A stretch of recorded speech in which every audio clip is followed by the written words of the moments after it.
Bismillahirrahmanirrahim. Assalamualaikum warahmatullahi wabarakatuh.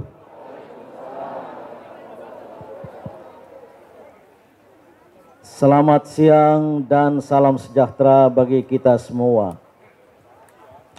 Alhamdulillah wa syukru lillah wala haula wala quwata illa billahil aliyyil azim. Saudara-saudaraku sebangsa dan setanah air, pencinta kebenaran dan keadilan, semoga kita semua dirahmati Allah Subhanahu wa taala.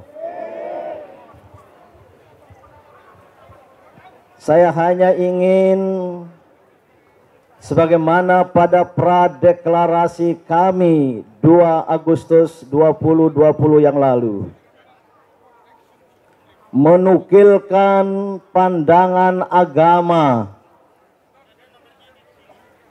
sesuai hadis Nabi Muhammad sallallahu alaihi wasallam,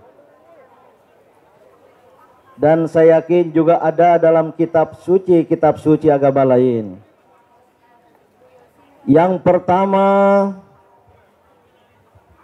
bahwa sesuatu bangsa telah berada dalam sebuah kapal besar dan masing-masing kelompok telah mendapatkan tempat duduknya masing-masing. Namun ada satu kelompok yang ingin merusak tempatnya sendiri, yang ingin melubangi kapal besar itu, walaupun itu tempatnya sendiri. Maka Nabi Muhammad sallallahu alaihi wasallam berpesan dan menyatakan, jika orang banyak menyelamatkan mereka, menyelamatkan kapal besar dari segelintir orang-orang jahat yang ingin melubangi tempatnya sendiri, jika diselamatkan, maka kita semua akan selamat. Mereka akan selamat dan kita semua akan selamat. Tetapi jika orang banyak membiarkan, orang banyak berdiam diri, membiarkan kerusakan demi kerusakan, membiarkan orang yang bahkan merusak tempatnya sendiri, dan apalagi merusak tempat orang-orang lain, apa kata Rasulullah? Mereka akan celaka dan kita semua juga akan celaka. Karam bersama karamnya kapal besar bangsa itu. Keadaan ini sama dengan yang dihadapi oleh bangsa Indonesia. Betul? Bangsa Indonesia tengah menghadapi masalah besar. Telah terjadi kerusakan demi kerusakan, sebagaimana yang kami nyatakan dalam maklumat menyelamatkan Indonesia tadi. Maka marilah kita bangkit untuk penyelamatan. Pesan agama yang kedua juga berdasar dari hadis Nabi Muhammad SAW. Bantulah saudaramu yang zalim maupun yang mazlum. Bantulah saudaramu yang menganiaya, yang tiran, yang diktator, yang ingin berkuasa, serba berkuasa. Tapi juga bantu saudara-saudaramu yang teraniaya. Membantu saudara-saudara kita yang mazlum, yang teraniaya, tentu kita tahu caranya. Maka sahabat bertanya, bagaimana kami akan membantu saudara kami yang zalim? Rasul menegaskan, hentikan hindari, cegah agar dia berhenti dari kezalimannya. Saudara-saudaraku, atas dasar itulah saya pribadi dan banyak tokoh lintas agama di kami ini, kita ingin menyelamatkan negeri tercinta Indonesia sebagai tanggung jawab kebangsaan, sebagai tanggung jawab kerakyatan, dan sebagai tanggung jawab sejarah. Maka sebagaimana diimbau tadi, silakan rakyat Indonesia yang bersetuju untuk bersatu bersama kami.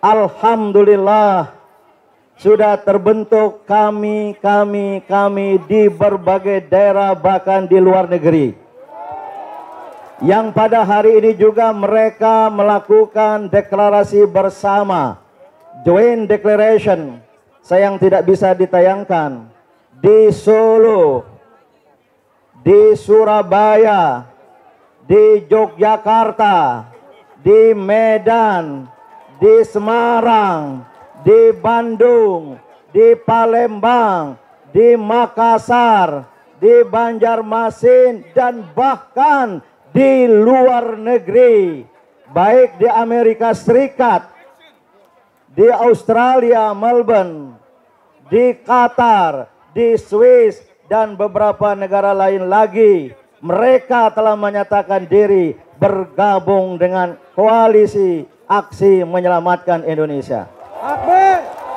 Sebelum saya akhiri, saya ingin tegaskan, sesuai dengan jati diri kami yang telah dibacakan tadi, dan mohon dipahami oleh segenap pendukung kami, bahwa kami koalisi aksi menyelamatkan Indonesia adalah gerakan moral seluruh rakyat Indonesia untuk menegakkan kebenaran, keadilan, dan menciptakan kesejahteraan sosial bagi seluruh rakyat Indonesia. Akbar. Sebagai gerakan moral mengandung arti kita bergerak berdasarkan nilai-nilai moral, berdasarkan kebenaran yang kita yakini, berdasarkan keadilan yang harus kita tegakkan, menegakkan kejujuran, menegakkan kemaslahatan. Itu namanya nilai-nilai moral. Dan kami sebagai gerakan moral bersama-sama kita bergerak dan berjuang untuk itu. Bahwa gerakan moral tidak sepi dari politik, iya.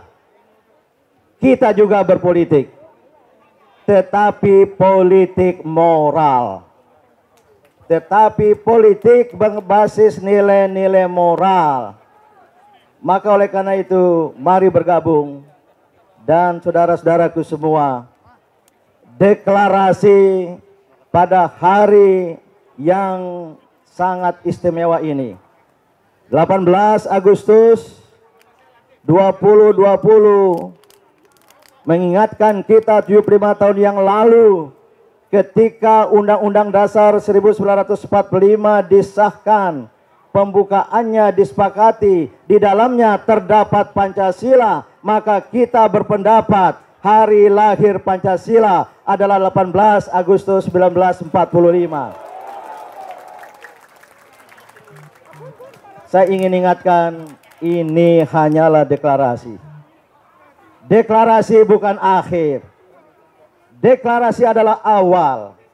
Sejak saat ini, dari Tugu Proklamasi yang bersejarah ini, ketika Soekarno-Hatta atas nama bangsa Indonesia menyatakan kemerdekaan Indonesia, maka mulai saat ini, dari tempat yang bersejarah ini, kita bertekad untuk memulai sebuah gerakan moral untuk perbaikan dan perubahan Indonesia ke arah Indonesia yang lebih baik.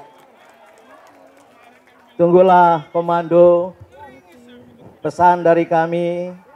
Kami bertiga ditunjuk sebagai presidium.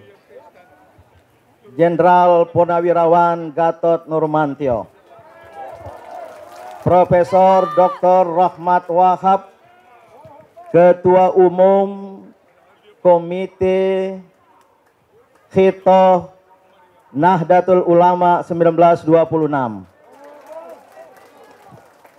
Dan saya sendiri sebagai rakyat Indonesia kebetulan pernah memimpin Muhammadiyah. Kami bertiga sebagai presidium dengan dukungan 150 deklarator yang merupakan anggota Dewan Deklarator kami. Kita akan mulai untuk bergerak.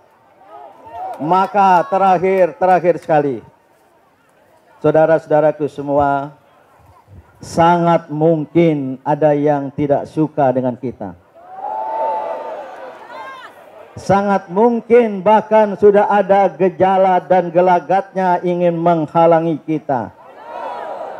Sangat mungkin ada tekanan, ada intimidasi, dan berbagai bentuk rekayasa yang ingin menggembos gerakan kita ini.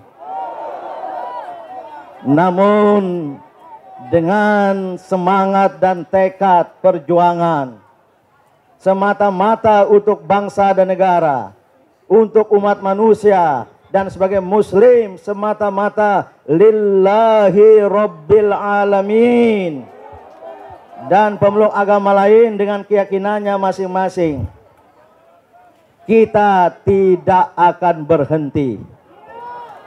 Dan kita tidak mudah dihentikan.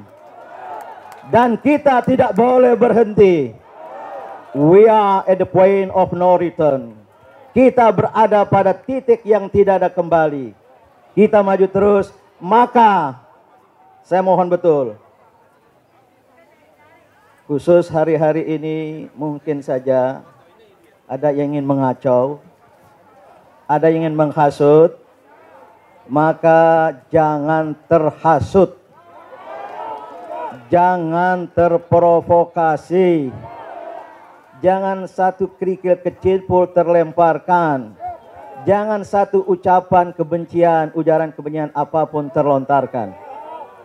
Ketika ada di tengah jalan yang ingin menghasut kita, yang ingin mengganggu kita, ucapkanlah merdeka. Ucapkanlah sebagaimana agama. Semoga Anda mendapat keselamatan dan hidayah dari Allah Subhanahu wa Ta'ala. Saya pesankan betul. Acara yang mulia ini, acara yang baik ini, alhamdulillah awal yang sukses. Jangan sampai ternoda. Jangan sampai tercemari. Kalau ada di mana saja di jalan nanti yang ingin menghasut, memprovokasi, janganlah deni. Paham? Setuju? Kalau ada yang mengacau, itu bukan dari kami. Kalau ada yang menghasut, itu bukan dari kami. Walaupun tadi kita hargai Jenderal Purnawirawan Gatot Nurmantio, Jenderal 4 bintang. Beliau bertanggung jawab atas peristiwa hari ini. Tapi saya tidak hanya ingin beliau yang bertanggung jawab, saya juga menyatakan bertanggung jawab. Profesor Rahmat. Demikian pula hal yang sama. Bismillahirrahmanirrahim. Dengan selalu mengharapkan ridho Allah, saya dan hati yang paling dalam ikut bertanggung jawab terhadap apa yang ada ini. Mudah-mudahan Allah melindungi kita semua. Amin. Kami dengan penuh keikhlasan yang tidak boleh dikatakan, ingin meneladankan pemimpin harus bertanggung jawab. Maka saya tidak ingin Jenderal Gatot Nurmantio saja, kami berdua juga ingin bertanggung jawab. Dan oleh karena itu, dukunglah kami dengan rasa tanggung jawab. Kembalilah pulang dengan tenang. Wabillahi taufiq wal hidayah. Wassalamualaikum warahmatullahi wabarakatuh.